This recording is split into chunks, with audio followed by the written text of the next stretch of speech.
Good evening, classmates and Dr. Buchanan. This is Andrea. I'm doing my discussion for the videos that we watch for this week.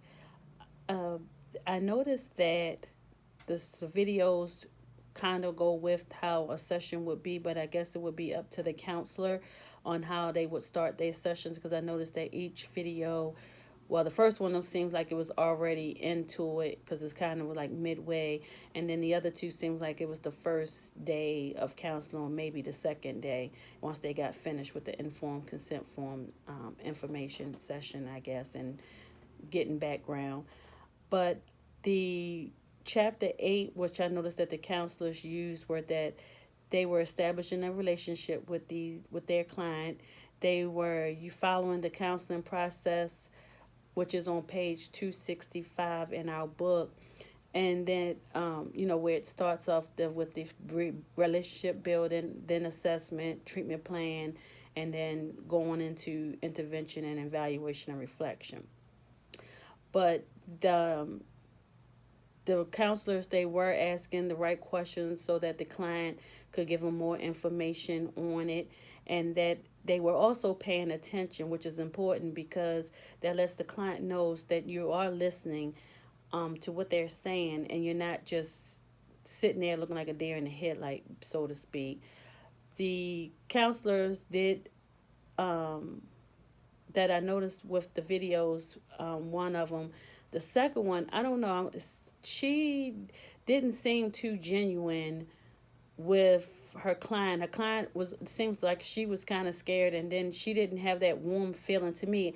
I wouldn't even want to her to be my counselor. Maybe give her another chance or so. But she didn't seem warm. She didn't feel. I just didn't feel the warmth coming from her, and maybe that might have been her first time being a counselor. I'm not for sure, but the last one, which was which was the dancing helping, the counselor in there seems very genuine. He seems to be, engaging. He asked open-ended questions. He felt true. I felt like I would be more warmth to going to him, to talk to him about my issues and my problems. But I did notice that with all three of them, they did ask open-ended questions. They were engaging. They didn't interrupt their client while they were talking. They allowed them to, express themselves and speak out and say what it is that they needed to say. But the first one, which was the home brainstorming, I didn't like the fact. Well, I noticed that he said, let me. I believe that you said. What do you mean that you believe what they said? So were you not listening?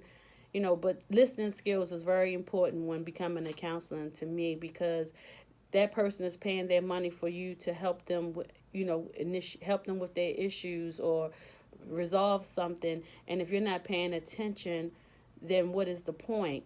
But my question would be for um, for this section is, should you bring in a notebook to like kind of jot down some points that your client is saying, or do you just sit there and try to do it all on memory? Because you sometimes you might end up mixing up some of the clients that you've already seen information in with theirs, because now you're trying to replay it back. So I just want to know if it is it good to start off with writing it down until you feel more comfortable on remembering and noting things after the client leaves. All right, y'all have a good evening. Thank you.